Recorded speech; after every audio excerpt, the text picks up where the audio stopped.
नमः सिद्धेभ्यः।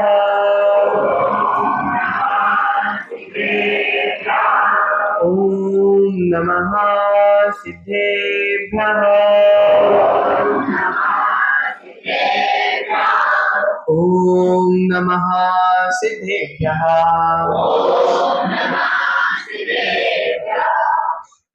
नमो हरिहन्ताणं नमो सिद्धाणं नमो आर्याणं नमो मर्चायाणं नमो लोये सव्यसागुणम्।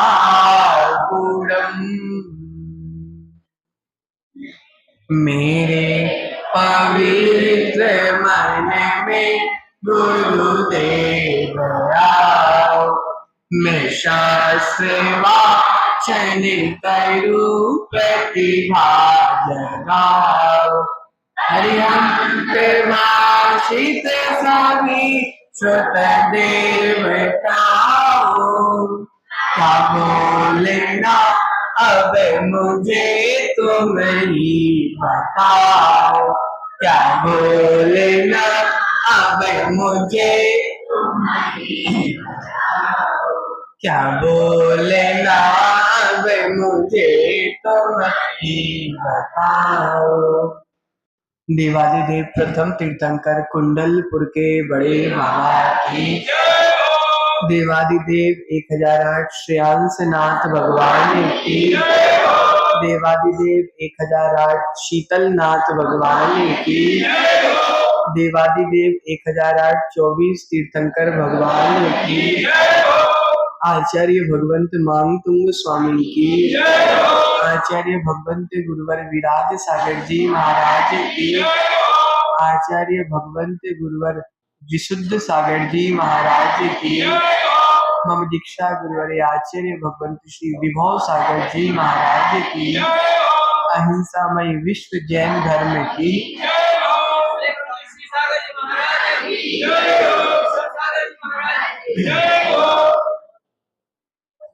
प्रियात्मन भगवान का रूप वीतरागता के परमाणुओं से निर्मित हुआ है।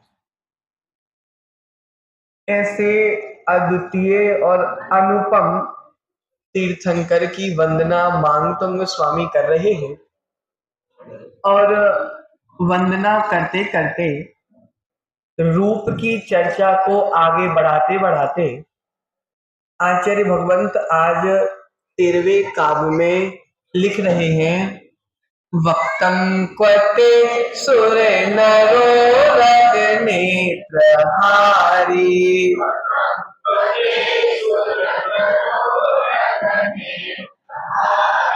निशेष निर्जित जगत तृतयोपमानम्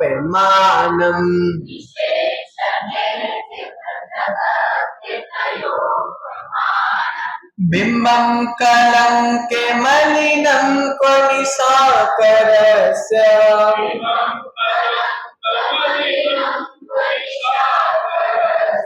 बिंबं कलंके मलिनं क्वनिशाकरस्य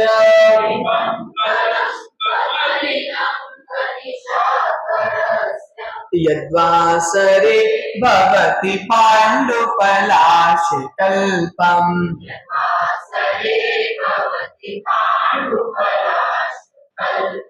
यद्वासरे भवति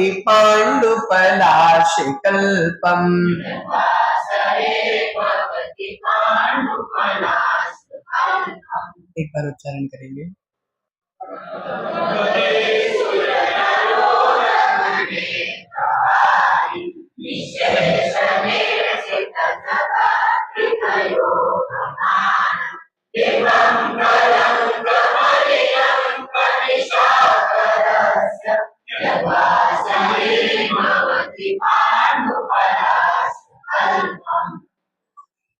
आचार्य भगवंत मांगतुंग स्वामी 13वें नंबर के काव्य में कह रहे हैं कि हे जिनेंद्र, तीनों जगत के सुर नर धर्मेंद्र के नेत्रों को मोहित करने वाले किसको मोहित करने वाले?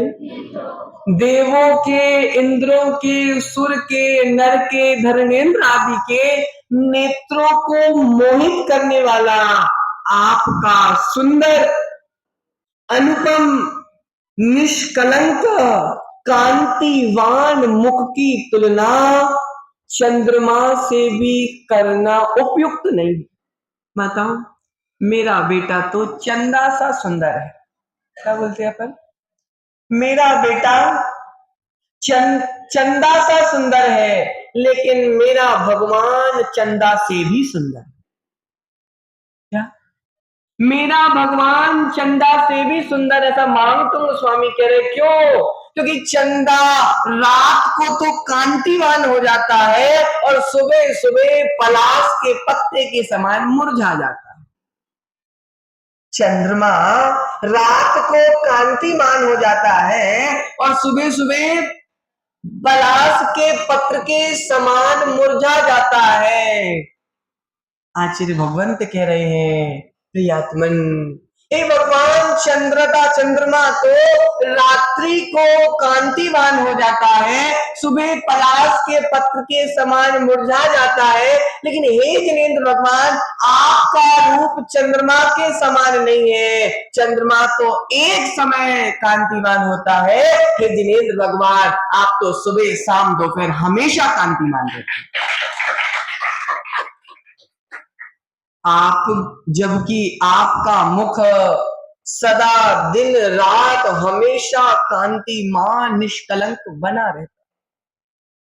प्रियात्मन, आचार्य भगवंत पूज्यपाद स्वामी नमस्कार की महिमा बताते हुए अरत भक्ति में लिखते हैं, चित्ते मुखे सिरिसि पाणि पयोज युग में भक्तिम स्तुतिम विनति मंजलि मंज सैप चक्रीयते चरी करीति यस चक्र रीति तब देव सैव धन्य। जो चित्त में भक्ति को धारण करके, किसको धारण करके? भक्ति को धारण करके, जो चित्त में भक्ति को धारण करता है, मुख में स्तुति को धारण करता है और दोनों हाथों को मस्तक पर धारण करके नमस्कार करता है, जीव धन्य है। प्रियात्मन, भक्तांबर स्तोत्र के 13वें काव्य की पावन आराधना करते करते आचार्य भगवंत आज एक सूत्र दे रहे हैं, मुन्ना भाई। चेहरा, क्या? चेहरा हृदय की अनुक्रमणिका है। क्या सूत्र दे रहे? अब अनुक्रमणिका तो समझ में आएगा नहीं। चेहरा हृदय का इंडेक्स है। अब आइए समझ में, कैसे इंडेक्स है अब जानते हैं अपन। प्रियात्मन, चेहरा बोलता है कि भीतर में कैसे भाव चल रहे हैं। चेहरा बोलता है कि हमारे हृदय में कैसे भाव चल रहे हैं। वे भाव जो हृदय में चल रहे हैं, मनोज भाई, कितना भी छुपाना वह चेहरे में उभर कर आ ही जाते हैं। जैसे बताओ बच्चों, गुब्बारा देखा, बैलून, जिस प्रकार गुब्बारे को फुलाने के लिए उसमें क्या भरी जाती है? हवा भरी जाती है, गैस भरी जाती है। जैसे गुब्बारे में भरी हुई गैस, जैसे ही गुब्बारे में गैस भरने लगती है, गुब्बारा फूलने लगता है। मुन्ना भाई, जब गुब्बारे में अधिक गैस भरते हैं तो गुब्बारा अधिक बड़ा हो जाता है, और जब गुब्बारे में कम गैस भरते हैं तो गुब्बारा कम फूलता है। गुब्बारा का रंग लाल हो, पीला हो, कैसा भी हो, उससे मतलब नहीं है। गुब्बारे में तो जो भीतर की गैस भरी है उससे मतलब है। प्रियात्मन, आचार्य भगवंत कह रहे हैं, गुब्बारा हवा से फूलता है, वायु से फूलता है, ऑक्सीजन से फूलता है, भीतर भरी हवा से फूलता है। उसी प्रकार भीतर से अगर दिल प्रसन्न होता है तो चेहरा अपने आप खिल जाता है, और भीतर से अगर मन में दुख है, वेदना है, कष्ट है, तो भी चेहरे से पता चल जाता है। गुब्बारा देख के पता चल गया कि हवा कितनी भरी है। चेहरा देख के अच्छे भाई पता चल गया कि भाव कितने निर्मल है। प्रियात्मन माताओं, छोटा बच्चा पुस्तक पढ़ना बाद में सीखता है, चेहरा पढ़ना पहले सीखता है। छोटा बच्चा पुस्तक पढ़ना बाद में सीखता है, चेहरा पढ़ना जन्म से ही सीख जाता है। सबसे पहले शिशु पुस्तक पढ़ना सीखे या ना सीखे, माँ का चेहरा पढ़ना तो सीख जाता है। प्रियतमन, आचार्य भगवंत यहाँ कह रहे हैं कि बच्चा बोलना बाद में सीखता है, बच्चा का चेहरा बोलना पहले सीख जाता है। माताओं, बच्चे ने तुमसे बोला क्या मुझको भूख लगी है, दूध पिलाओ, लेकिन उसका चेहरा बोल जाता है कि अब इसके दूध पीने का समय हो गया। और जब तुम बच्चे पर गुस्सा करती हो, बच्चे को पता है कि मेरे कौन से काम से माँ मुझे वात्सल्य देगी और मेरे कौन से काम से माँ मुझे डांटेगी। प्रियात्मन, यदि आपका चेहरा बोल रहा है, अक्षय भाई, अगर आपका चेहरा बोल रहा है तो आपको मुख से बोलने की आवश्यकता नहीं। विषय समझ में आ रहा? अगर आपका चेहरा बोल रहा है तो आपको मुख से बोलने की आवश्यकता नहीं है, और यदि आपका चेहरा नहीं बोल रहा है तो ऊपर से झूठ बोलने की भी आवश्यकता नहीं। प्रियात्मन, जब आपका चेहरा ही बता रहा है कि आप प्रसन्न हो तो मुझे पूछने की क्या आवश्यकता। प्रियतमन, जब आपका चेहरा ही बोल रहा है कि महाराज का चातुर्मास अच्छा चल रहा है तो अरुण भाई हमें आपसे पूछने की क्या आवश्यकता। पक्की बात है। प्रियतमन, क्रिया है तो कर्ता का बोध है, क्रिया से कर्ता का बोध होता है। आपके चेहरे की क्रिया आपको नहीं दिखती, और आपको देखना है तो दर्पण लगाना पड़ेगा। आपका चेहरे की क्रिया आपको नहीं दिखती, बाकी सबको दिखती है। आचार्य भगवंत कहते हैं क्योंकि आपको तो तभी दिखती है जब आप दर्पण लगाते हो, बिना दर्पण के अपना चेहरा दुनिया वालों को दिखाई दे जाता है। प्रियतमन, चेहरे पर वीतरागता का भाव होना चाहिए। चेहरे पर राग के भाव नहीं, द्वेष के भाव नहीं, बैर के भाव नहीं, क्रोध के भाव नहीं। कितना भी छुपा लो अक्षय भाई, अगर भीतर में द्वेष है तो व्यक्ति का चेहरा देख के तुम्हारा चेहरा उतर जाए। अगर व्यक्ति से द्वेष है तो व्यक्ति का चेहरा देखकर तुम्हारा चेहरा उतर जाएगा, और व्यक्ति के प्रति तुम्हारे मन में वात्सल्य है तो वह वात्सल्य भी चेहरा देखकर उभर आएगा। प्रियतमन, कहाँ गया नयन, गया मोक्ष। इसीलिए आचार्य भगवंत एक एग्जाम्पल दे रहे हैं कि चेहरे की फोटो खींची जाती है, दिल की फोटो नहीं खींची जाती। माता, किसी के पास अपने अपने दिल की फोटो है क्या? खींच सकते क्या?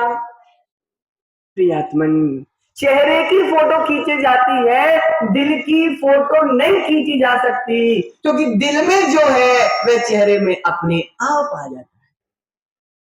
प्रियतमन, भावों को पकड़ने का विज्ञान है, भावों को पकड़ने का विज्ञान है चेहरा पकड़ना।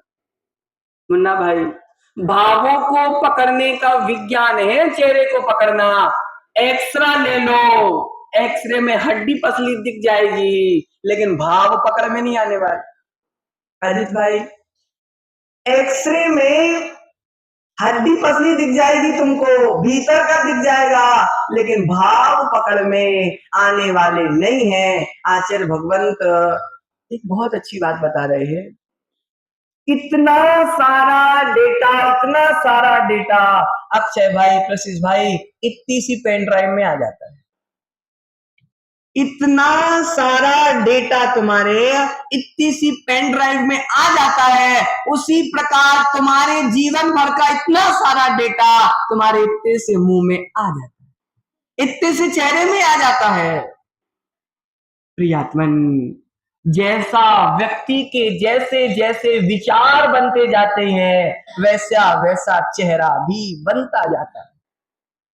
प्रियात्मन, जिसके भीतर प्रशस्त भाव चल रहे हो उसका चेहरा अपने आप प्रशस्त हो जाता है, और जिसके मन में अप्रशस्त भाव चल रहे हो उसका चेहरा में अपने आप अप्रशस्तता आ जाती है।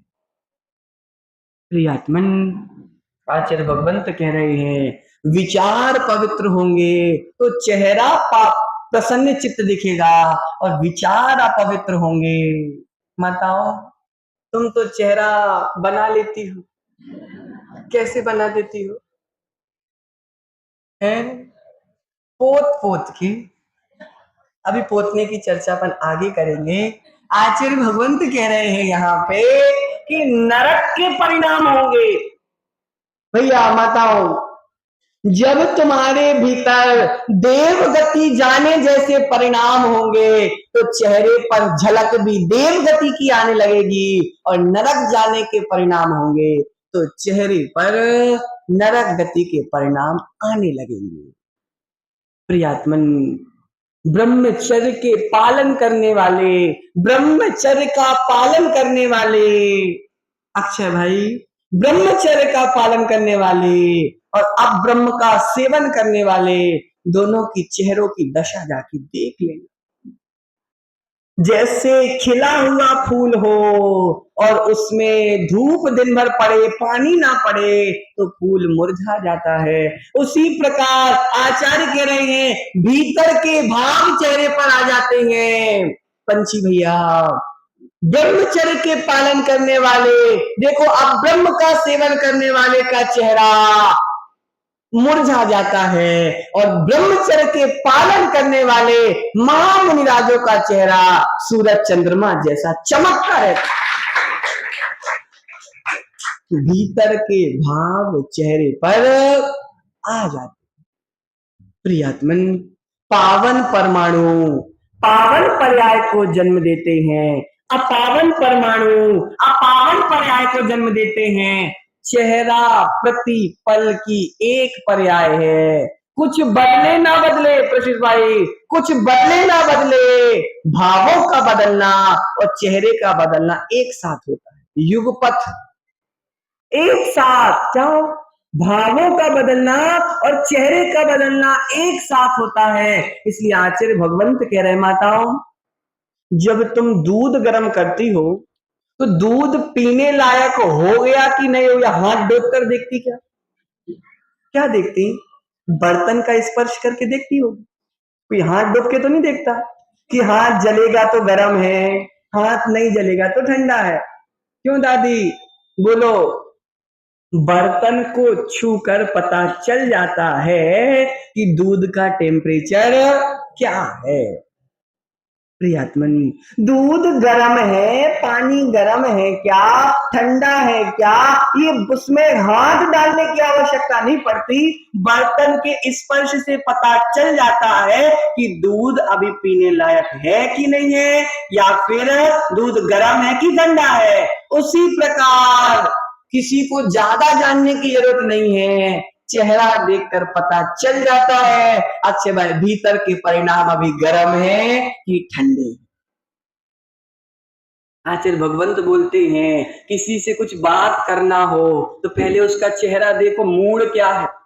भीतर का मूड खराब होगा, तुम दो बोलोगे वो चार समझेगा, लड़ाइयां हो जाएंगी। इसलिए बच्चों, जब पापा से अपनी बात मनवाना हो ना तो एक बार पापा की चेहरा देखना कि पापा अभी किस मूड में। प्रियात्मन, जब व्यक्ति खुश होता है तो जो मनवाना है वो मनवा लो दिलीप भाई, लेकिन जब व्यक्ति का चेहरा झुका झुका सा लगता है इसका मतलब है कि अभी भीतर के भावों में भी भाव भी अभी झुके झुके से हैं। प्रियात्मन, भाव शुद्ध है कि भाव अशुद्ध है यह चेहरा देखने से पता चल जाता है।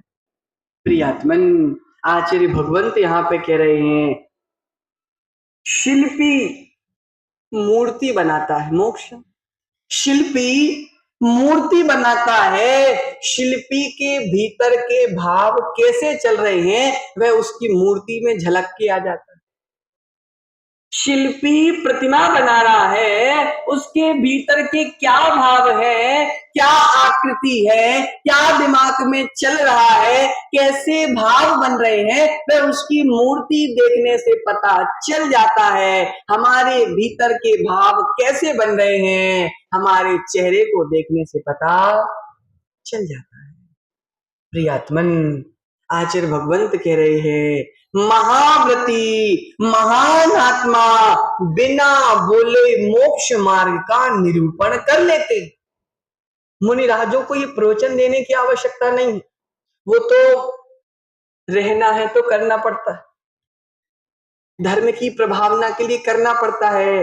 लेकिन मुनि अगर मौन भी रहे अक्षय भाई तो भी धर्म की प्रभावना हो जाए, क्योंकि अगर मुनि मौन भी रहे, आदिनाथ भगवान 1000 साल तक मौन रहे, धर्म का प्रवर्तन नहीं हुआ क्या? बताओ, धर्म का प्रवर्तन नहीं हुआ क्या?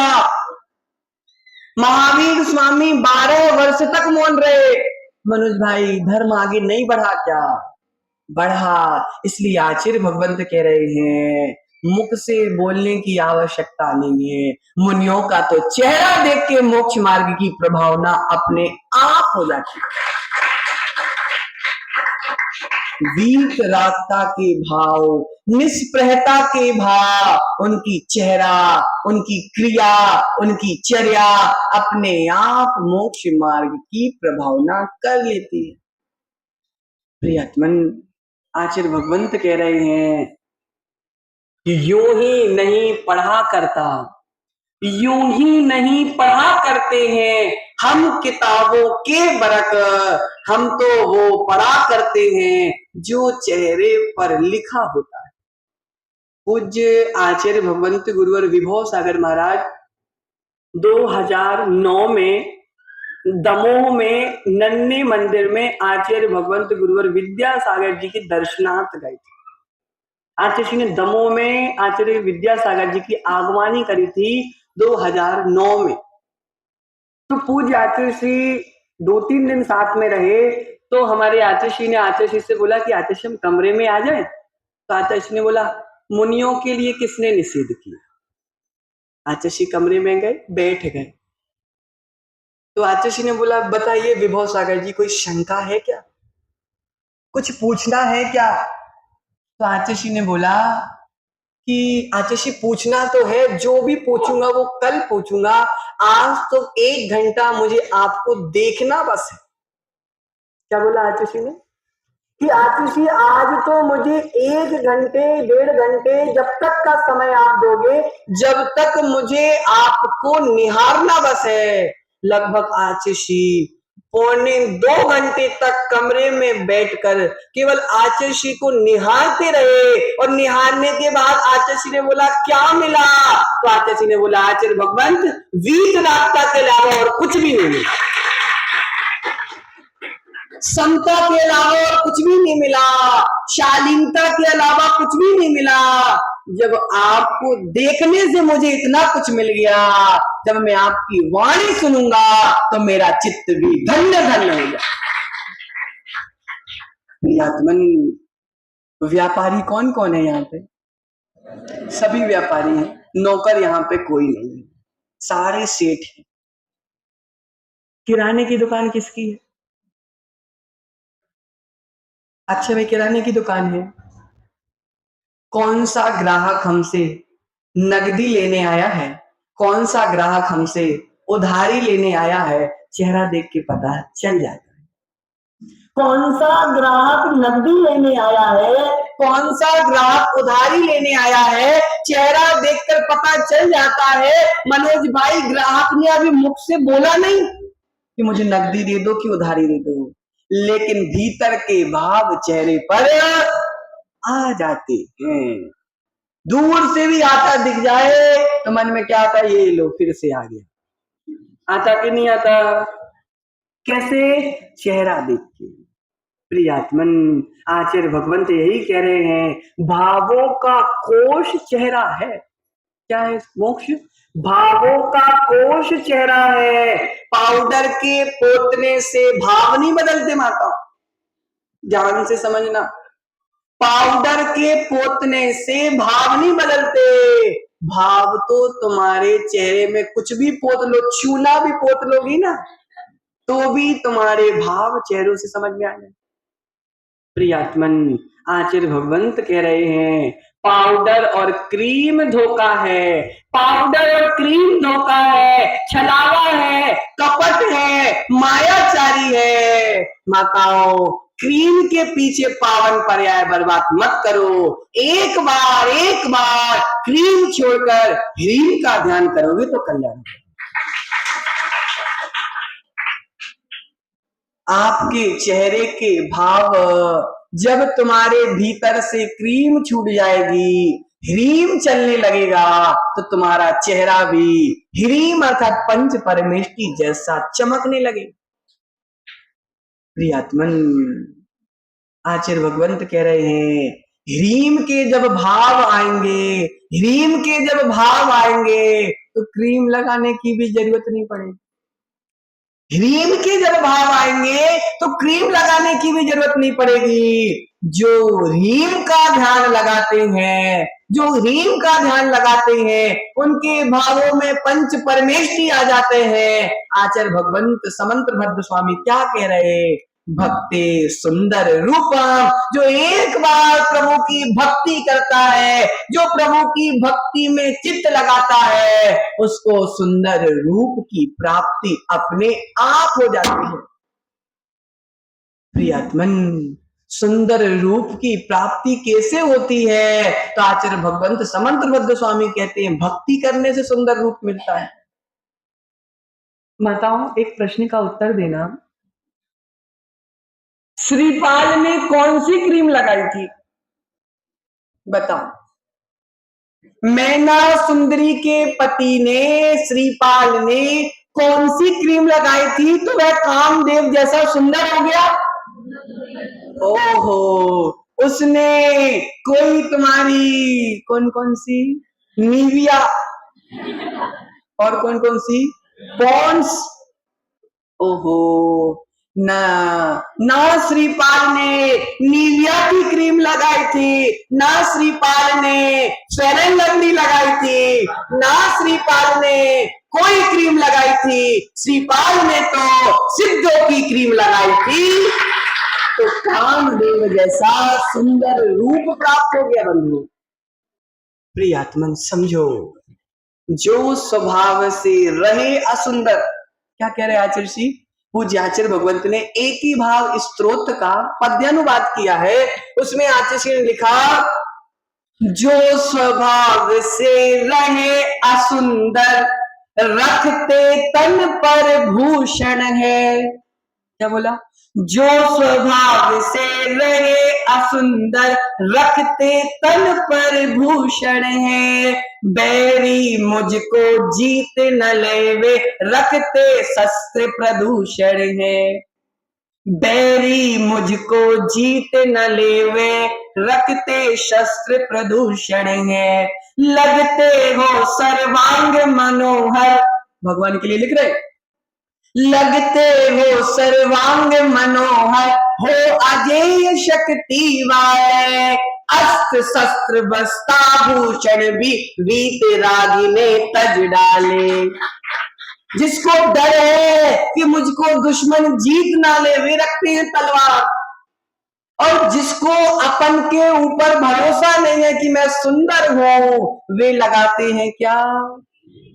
वे पहनते हैं आभूषण। लेकिन वीतरागी भगवान की वीतरागता देखो, उन्होंने वस्त्र आभूषण आदि सब त्याग कर दिया और रत्नत्रय का जो रूप प्राप्त किया।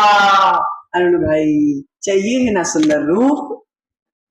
चाहिए है ना सुंदर रूप? कब तक नाई की दुकान के चक्कर लगाते रहोगे? कब तक नाई के चरणों में मस्तक झुकाते रहोगे? कब तक नाई के आदेशों पे चलोगे? वह दिन का इंतजार करो जब तुम अपने हाथों से घास फूस जैसे बाल निकालकर फेंक दोगे। प्रार्थना करो वह दिन कब आएगा।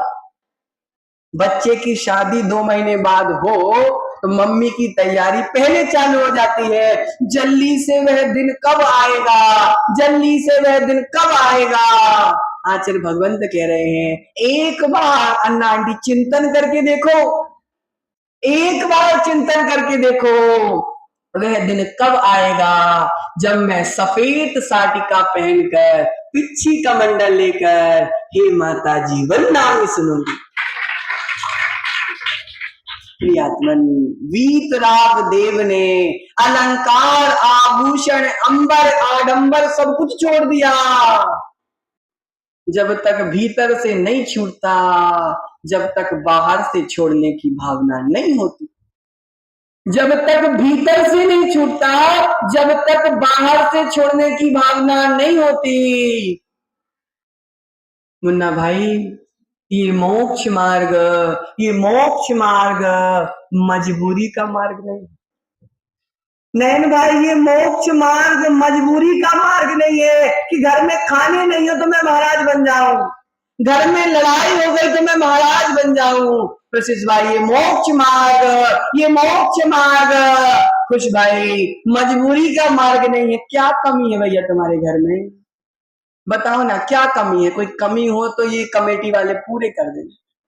कोई कमी नहीं है, कोई कमी नहीं है। आचार्य भगवंत कह रहे हैं ये मोक्ष मार्ग, ये मोक्ष मार्ग मनोज भाई मजबूरी का मार्ग नहीं है, ये मोक्ष मार्ग तो आत्मा की मजबूती का मार्ग है। एक चीज की कमी है खुश भाई, एक चीज की कमी है, मेरे पास सब कुछ है, सब कुछ है, बस मेरे पास रत्नत्रय की कमी है और किसी की कमी नहीं। अब वह कमी भी तुम्हारी जल्दी पूरी हो जाए, दोनों हाथों से आशीर्वाद।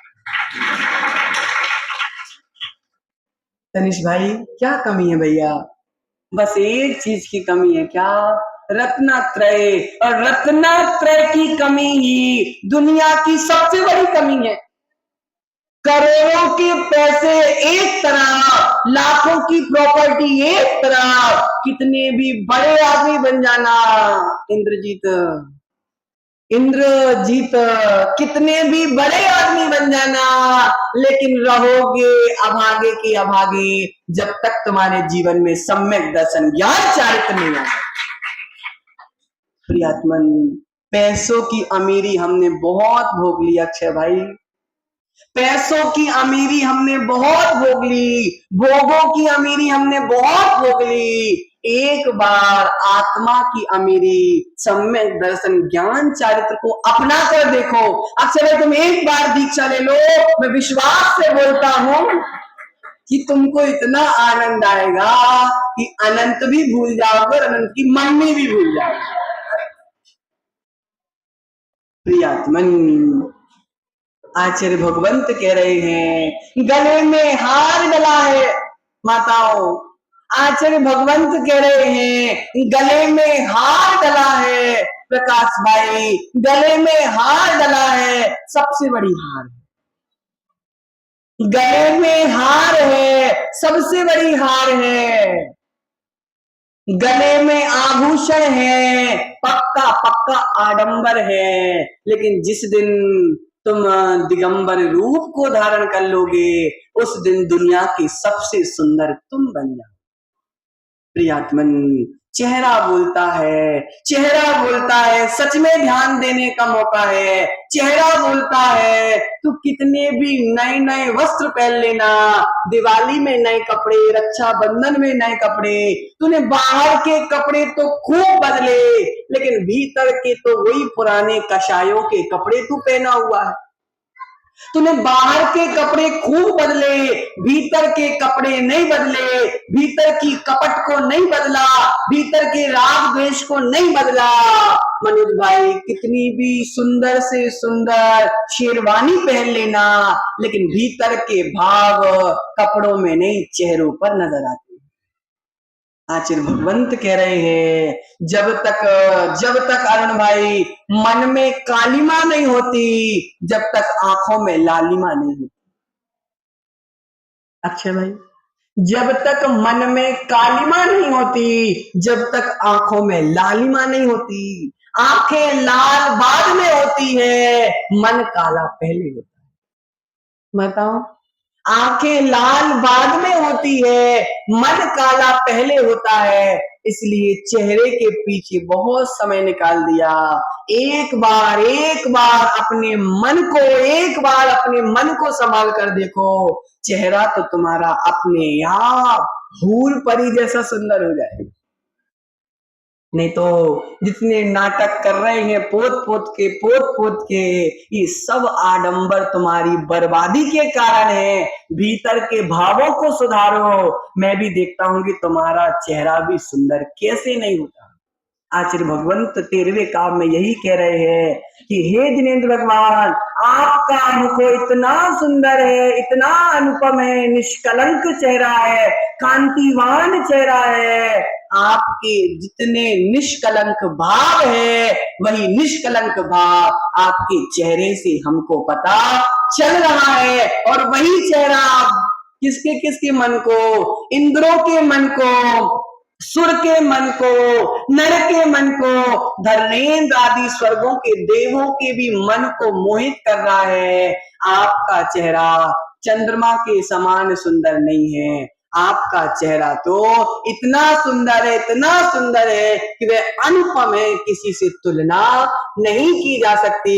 इसलिए मन को सुधारो, भावों को सुधारो, चेहरा अपने आप सुंदर हो जाएगा।